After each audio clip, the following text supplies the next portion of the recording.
Welcome to today's Story by the Fireside.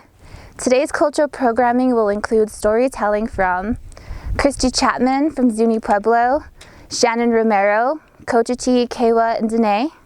And we will also feature an Indigenous wisdom curriculum lesson by Trisha and Moquino.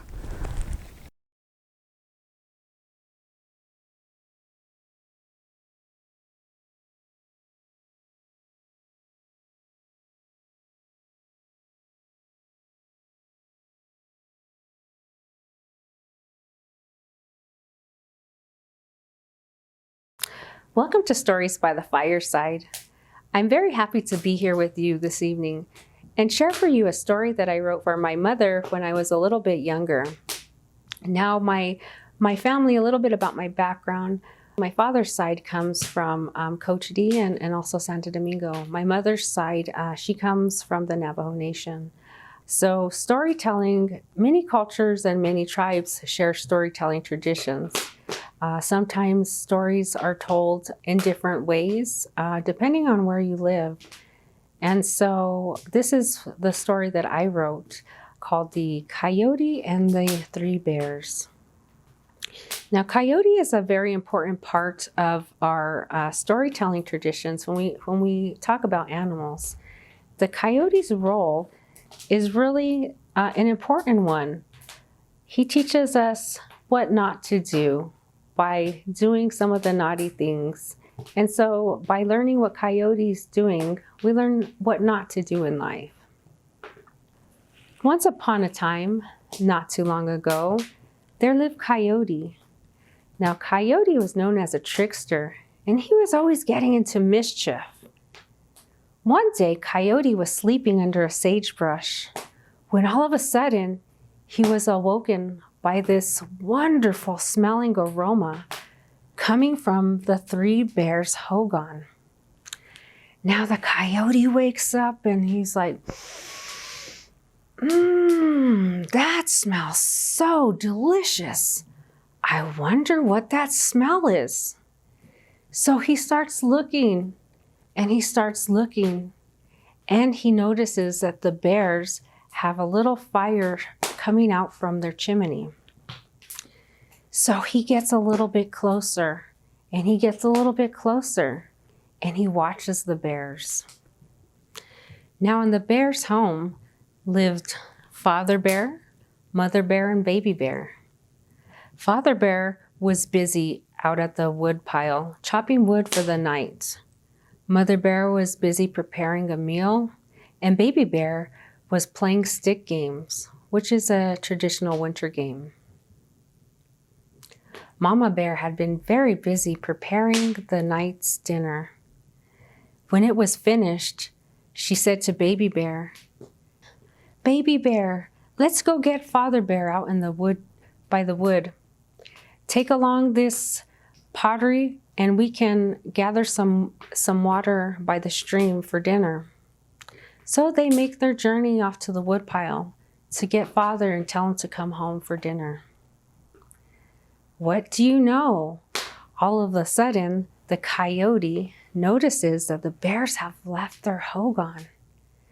So he creeps in, he crawls in really sneaky, and he says, "What is that delicious smell?"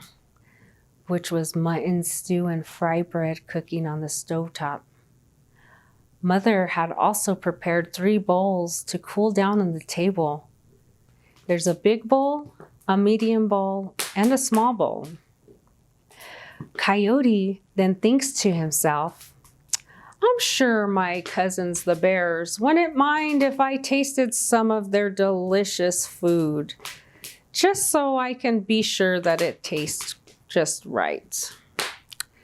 So Coyote takes the first big bowl, he starts eating it, and all of a sudden he gulps it all down. Glum, glum, glum.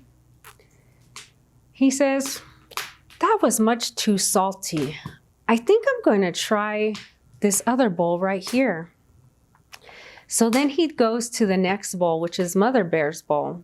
He gobbles it all down and he says, "That was a little bit too bland for me. I wonder what this smallest bowl taste like. So he went to the smallest bowl and he swallowed it up in one gulp. All of a sudden, he heard some noise coming from outside the home.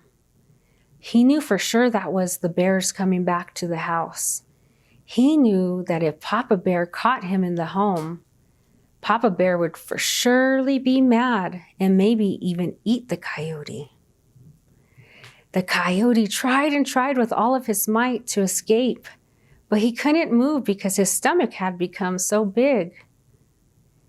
He threw himself on the floor of the hogan and pretended to be a rug.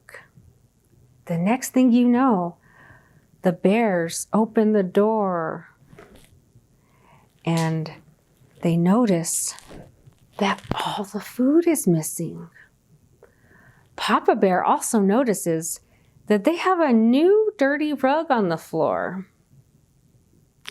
Papa Bear, knowing that the coyote is quite the trickster, said to Mother, "Mother Bear, I see that we have a dirty rug on the floor. Let's take it outside and clean it."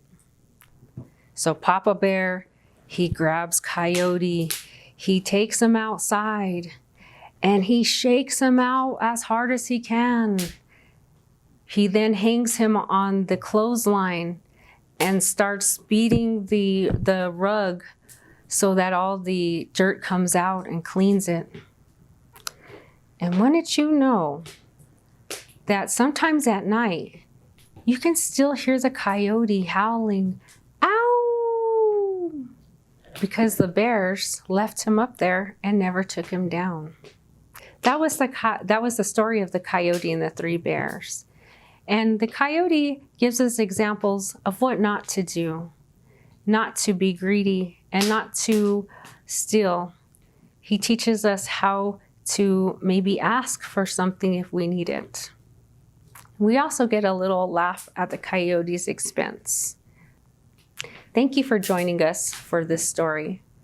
And we look forward to having you listen to some of our other stories coming up. Keshiko ton lag at inawa ho Christy Chapman lechina ho kakali kwet dan tona kwawan chatle. I just share with you, I'm from the Pueblo of Zuni. My mother's clan is the Eagle, which is kakali, and my father's clan is Tonakwa, which is Turkey. As Native people growing up, we heard that all the time. We heard one another talking in our own language. But as we got older, I know as I got older in school, that started to be diminished. We didn't talk too much in our own language. And unfortunately, as we got older into middle school, high school, that really pretty much was little stories shared. Getting older, hearing more stories, and taking more interest in who I was and valuing what I missed out on in terms of not listening, not paying attention, it really struck me. And today, I really value who I am, where I come from. And so as Native people, we're not only connected through our parents biologically, but when I share it with you, my clan, we're also connected in that way. And others are connected even, bigger in terms of their Kewa groups or their medicine societies. And I really value stories, and I appreciate all the people in my life as I grew up who shared these stories from my grandmother, my uncles in elementary, our school teachers, and our language teachers who were Native. Stories that have been passed down from one generation to the next. And to this day, thinking back, when I look at the stories that have been shared down, that were shared to my grandmother has been probably the number one influence in my life. And what I'm sharing with you now was more likely than not the story she heard from her parents and her grandmother. But I like to focus really on my grandmother, my great-great-grandmother. Her name was Tsaisihtiza.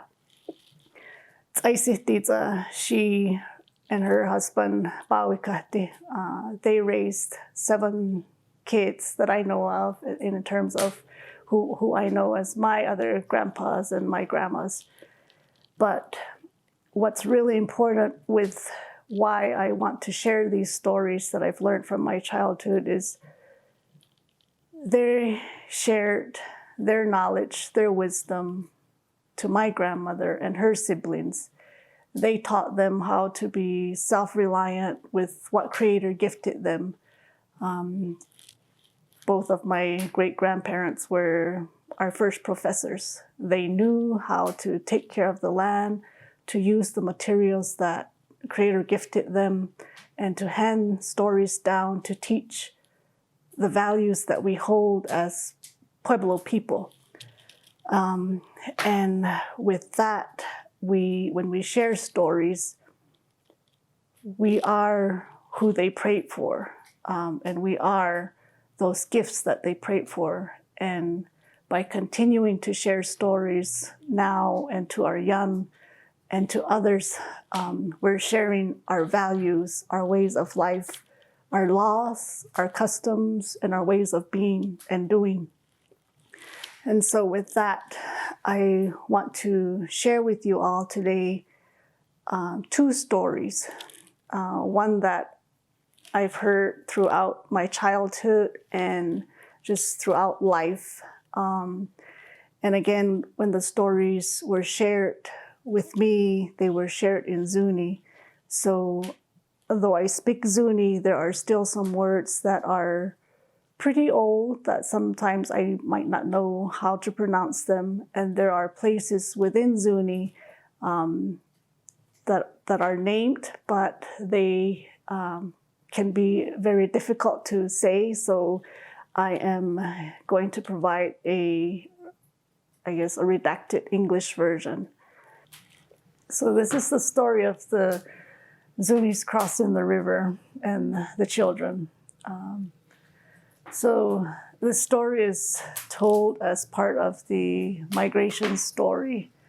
And the story goes, the Zunis were making their way to the place they call home now. And on their way, they came to this river. And at the river, when they got there, there was no other way to get across except through going through the river.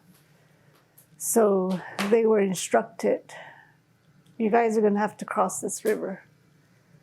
You guys are going to have to put your kids on your back. And as you're crossing the river, under no circumstance do you let go of your children. You have to hold on to them with white knuckle intensity, no matter what form they take. And, as a child, when I was told this story, it was just vivid for me in terms of picturing them going through this river. And I never understood the teachings of it, because I was, as a child, I was, when I heard it again, it was just this visual and not really the meaning until later on as I got older. So the parents, they get their children and they put them on their backs and they start going into the water. And I can just imagine the water, whether it's deep or the river, the currents are strong. As a child, just listening to that story, just imagining I'm on the back of one of these people, of a parent. So they cross, as they cross the river, something happens. The parents, as they're holding their children, and other parents looking at the other parents holding their children, the kids started taking different forms, different shapes. They're starting to feel slimy. The parents who didn't heed the instruction they let go. Because what was happening to the kids was they were turning into like the creatures of the rivers, the waters. Frogs, turtles, fish, things of that sort. But the parents who remembered the teaching, held on with white knuckle intensity, remembering that they were instructed not to let go no matter what form their children took. And so as they're crossing the river, those parents who listened to the instruction, once they crossed to the other side, the children turned back into their normal form.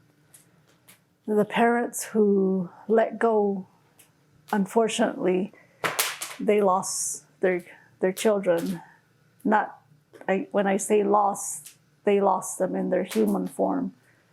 But the children became those creatures of the water, the snakes or the water snakes, the turtles, the fish. And so when I heard that story, again, just visualizing how animals came to be, the animals of the water came to be, that's all I remembered. But this story is really significant in terms of the values it's taught to pass down from one generation to the next. And I've shared this story in the context of education, when we educate our young, and hearing those stories where sometimes as parents, when kids in their teen years or even as adults start to go down a different path, some parents get fed up and they let go of their kids, and their kids will go down the path of destruction. For others,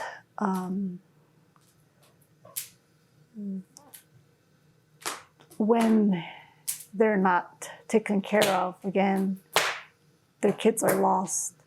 And so this story teaches about the value of one, heeding the instruction of our Creator, to have faith, to know that things will be okay so long as we listen to the instruction of our Creator, of our ways of being. It also teaches the value of nurturing our young, of, again, holding on tight with white knuckle intensity to our kids, because they are gifts from Creator. And so I impart that story on to the young people, to know that, yes, these stories are told to us from a long time ago. And back then, it was important, and today it's important now. And when I say that it's important in the area of education and also in the area of child abuse and neglect, today we have laws that have hurt our people. And when I say hurt our people, I say there have been laws where in not too distant of our history, children were taken from their families without their parents' consent. But there have been people who have fought with white knuckle intensity to make sure laws are put in place to protect our kids from being taken from our families. And I speak to the boarding school era, and I speak to an era where, again, American systems took kids from their homes because they thought that our ways of being, our ways of living humbly, you can see here, our ways of living humbly was not right, was not inappropriate.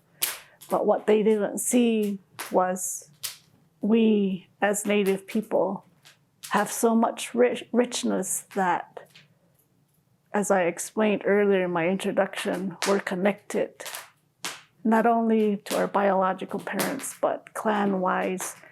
And these stories help us to remember those values that our ancestors wanted us to know to help us stay unified. And so that's the first story I share with you guys. It's the river and the crossing of the river. The second story I share with you, this is a story that I actually heard last year. It's a story that I heard it in my childhood, but I didn't remember as vividly as I did the river. But because I heard this story last year, I've tried to share it so that I can remember fully. And so I have to give thanks to our Zuni knowledge keepers who keep our stories going, to acknowledge them, where the stories came from. And I have to, in the Anglo way, give a shout out, but really thanking my elder, Edward Maitiwa, who is a storyteller who shares these stories, not just with our Zuni people, but across the country and in different countries as well.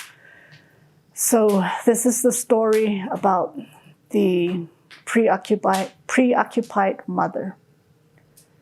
So the story goes, there was a mother and a daughter, and they lived in a home like this, and the mother was skilled in making crafts and just skilled in general in terms of making mantas and moccasins and the sort, just making things. So she was always working. And she had a little daughter, about 7 or 8 years old. And the daughter was told by her mom, don't go too far, just stay near so I can keep an eye on you. So the daughter would play, tend to herself, and as she always yearned to see what was going on outside, one day, while her mother was working, she heard dancing and singing. So she goes up to the rooftop and looks down on the plaza and sees the men, the women, the children, they're dancing, and she gets excited and she wants to participate, she wants to dance. So she runs inside and she tells her mom, hey mom, I want to dance. Can I please dance? And she goes, wow, you don't have an outfit, you can't dance, but I'll make you one. So the mom, continues to work, and so the little girl goes up, sits down on the rooftop and watches them dance. Days go by and there's another dance. And so her manta's made and she tells her mom, hey mom, I want to dance. And so her mom goes, wow, you have your manta, but you don't have any moccasins. So the mom says, I'll make you some moccasins. So the little girl goes back to the rooftop and watches again, and the mom's again working, making the moccasins. Days go by again, a new dance happens, and so then she goes and tells her mom again, Mom, I want to dance. I have my moccasins and I have my manta. And then the mom tells her, wow, you need to practice. And so even though the little girl has everything, the mom just doesn't have time for her. So one day, the little girl, she hears singing. And so it's beautiful singing. So she goes and she follows the songs. And the mom, she was so preoccupied that she was used to her daughter just being right there or, watching down below.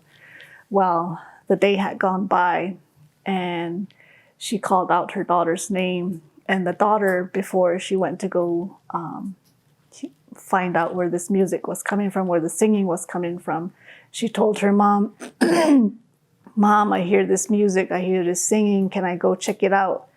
And she had thought she heard her mom say, okay, so she left. Well, the mom was too occupied that she didn't hear her. So when she calls out her name, she got no response. So she went and she looked outside and she didn't see her daughter. So she got worried and she went out, which was a long time for her to go out in public. So she went out and she was asking the people, the ladies around her, have you seen my daughter? And they were surprised. They said, you rarely come out. We didn't even know you had a daughter. And so they asked her, well, what did she look like? What does she look like? And she's yay high. She was wearing such and such. And they said, no, I don't think we've seen her. And so she's starting to get worried. And she noticed there's some footprints. And so she follows these footprints. And they head off into a direction on their own. And so it's about the size of what her daughter's footprint would be. So she follows it. She follows it quite a distance. And she follows it quite a long distance, actually. And when she gets to where the footprint ends, it's at a pond far away from the village. And she's looking around and she notices her daughter like in the pond. And she notices that there's these monster-looking creatures around like a bench, and they're with her daughter. And she's terrified and she's scared. And so then she calls out, help. And there happened to be a being. And this being, in the way they describe it in Zuni, this being was like this powerful being. And this being came and asked her, what's going on? How can I help you? And so the mom says, my daughter, she's down there. Can you help me? Can you help me take her out? And so this being is really wise, and he kind of knows what's going on. And so he tells her, well, he knows why people come to this place.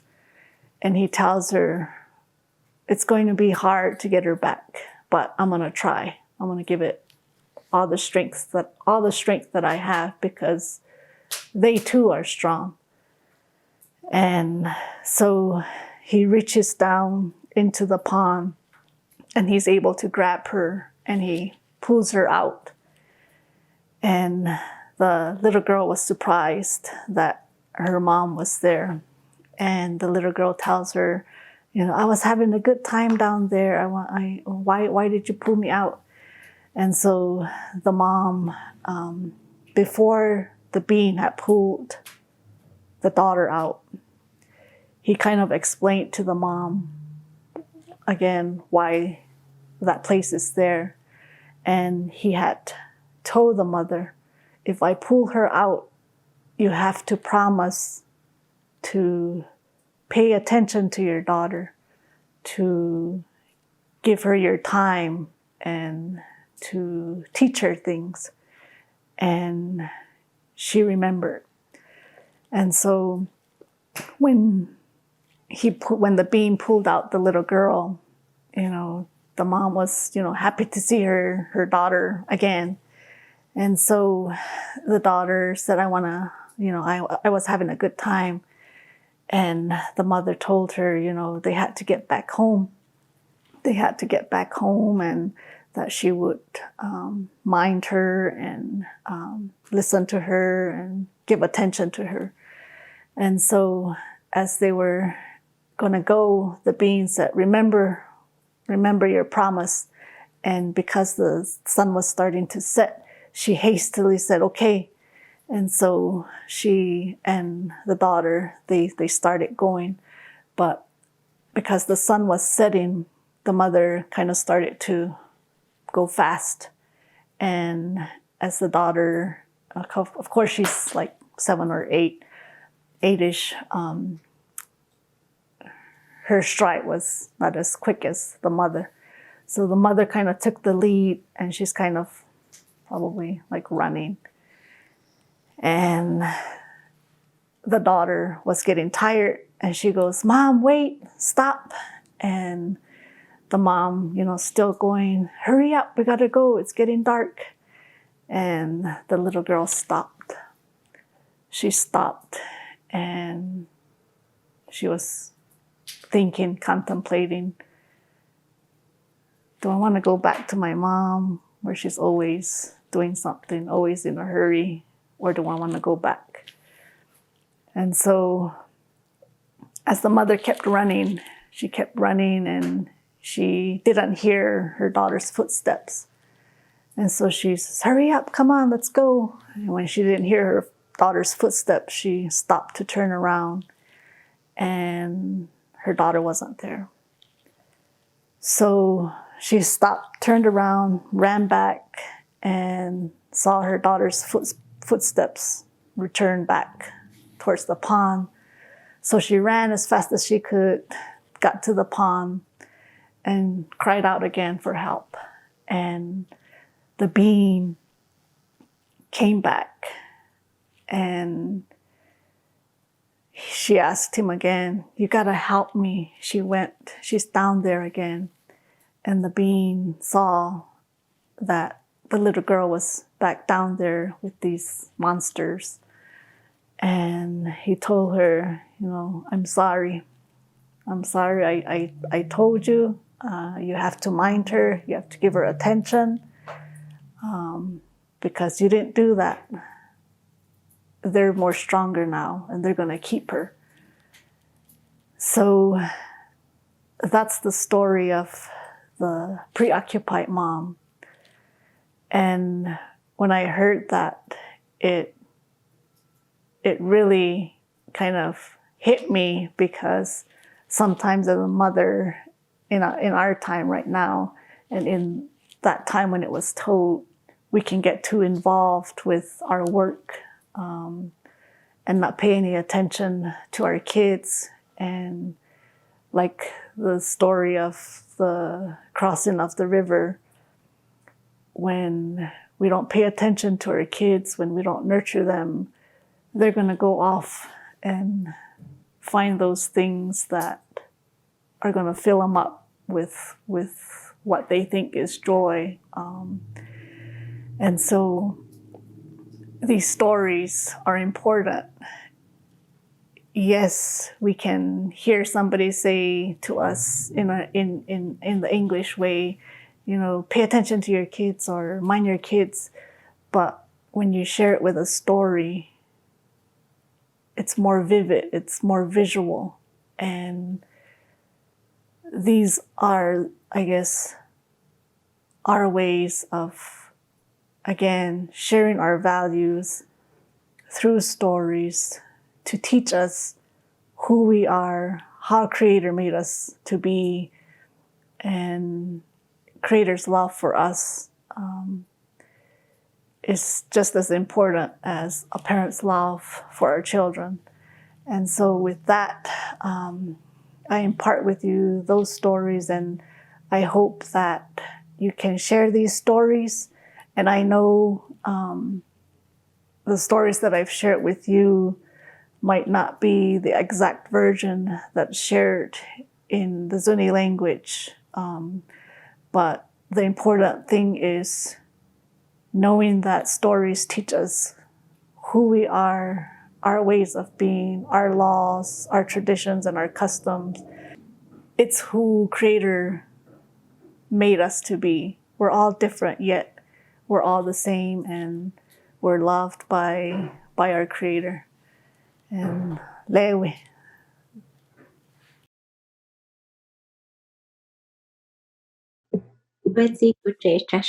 My name is Trisha Moquino, and I am from 3 of the 19 Indian Pueblos from Cochiti Pueblo, Kewa, Pueblo, and Okewenge. And I will be sharing with you today about Coyote and the sky, how the sun, moon, and stars began. And it's by Emmett Shkimi Garcia, who is also from a Keres-speaking Pueblo, Tamaya, which is about 20 miles, 18 miles south of where I am. But I really love this book because it centers on a creation story around the beauty of how the sun, the moon, and the stars came to be from their perspective at, we say Tamaya. On the map, you will see Santa Ana Pueblo, but I wore my star earrings today, made by artists here from Kewa, but just, stars are beautiful. We all have an appreciation for them, and to hear the different ways that they came to be is always inspiring. Thus, awe-inspiring cosmos. But before I go any further, I would like to go ahead and share with you the first part of the lesson that I wrote for this book is having to do with thinking about the living animals that are, or the living beings that are in the book, but also to think a little bit further about what qualifies as living. But before we get into that, I would like to share my screen and share a picture of a map of the 19 Indian Pueblos, and to show you where Tamaya is, which is Santa Ana Pueblo. It's near, closer to Albuquerque, so south. And where I am videoing in from is Santo Domingo Pueblo, but we say Kewa in our language of Keres. Tamaya, Santa Ana, they also speak Keres. I am from Kewa and from Cochiti Pueblo, my maternal side of the family, and my father is from Okewenge Pueblo. So I just wanted to give some perspective about where on the map, and the story that I did my lessons for the amazing Indigenous Wisdom Curriculum Project is from Tamaya. So I will stop sharing that screen right now.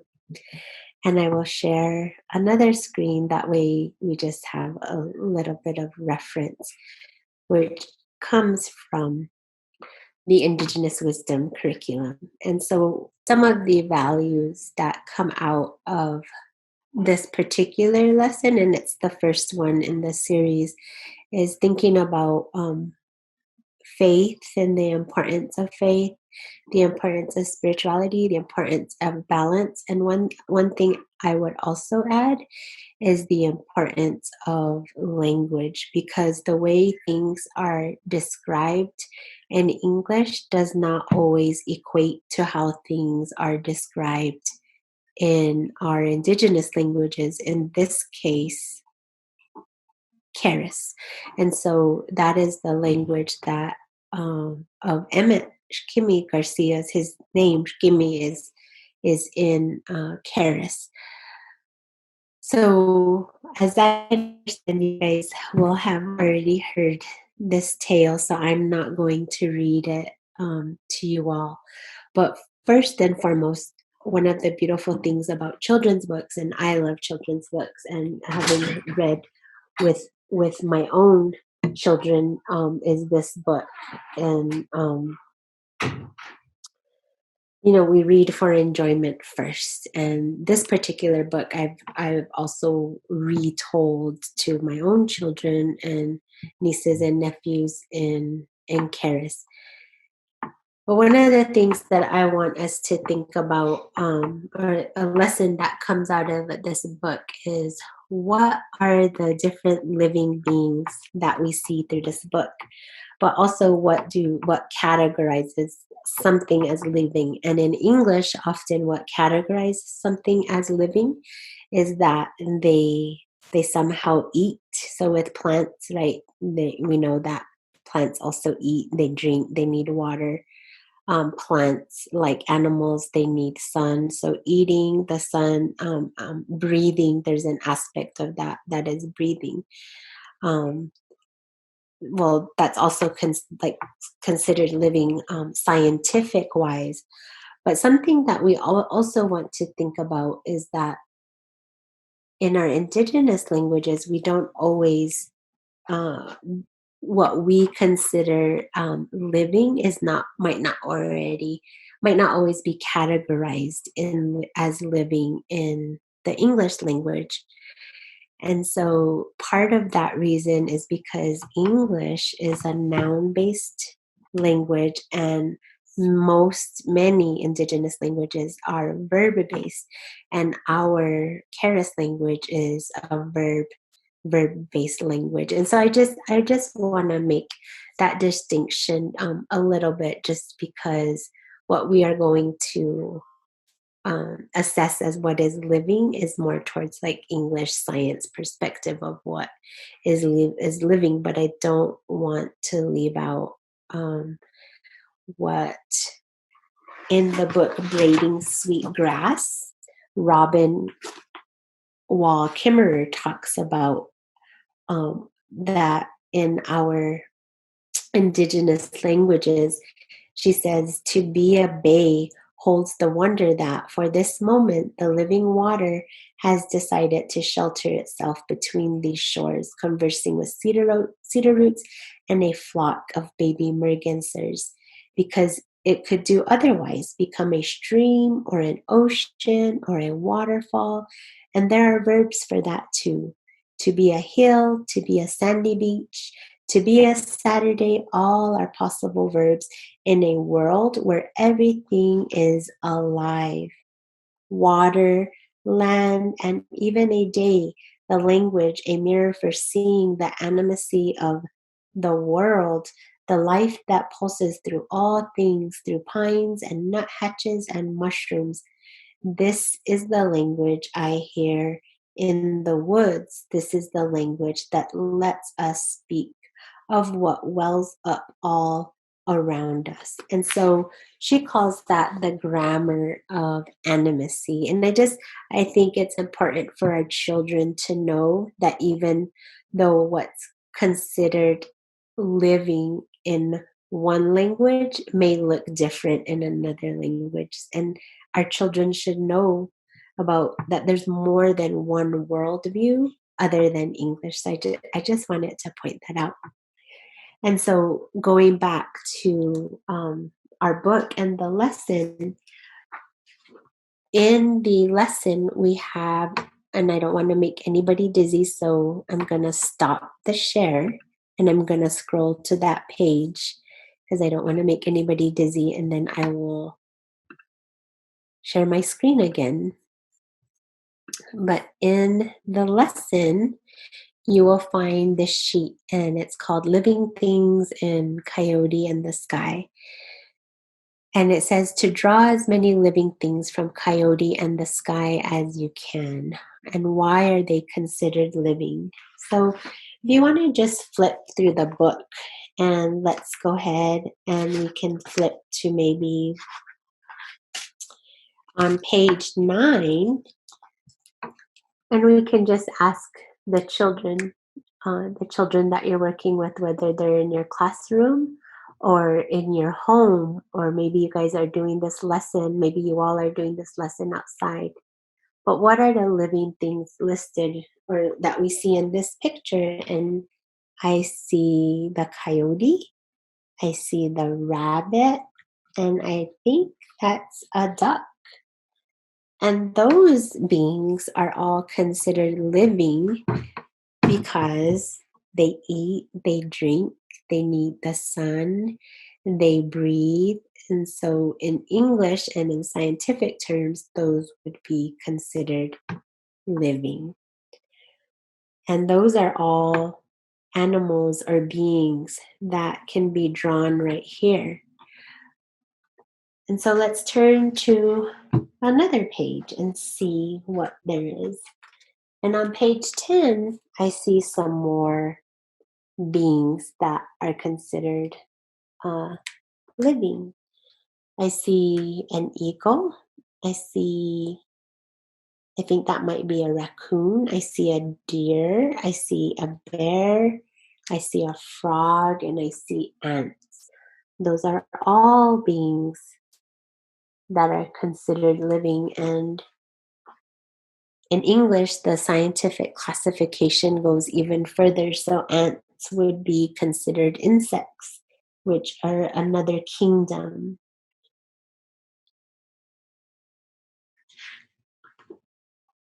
And so the story goes on to explain about how the sun and the moon and the stars came to be.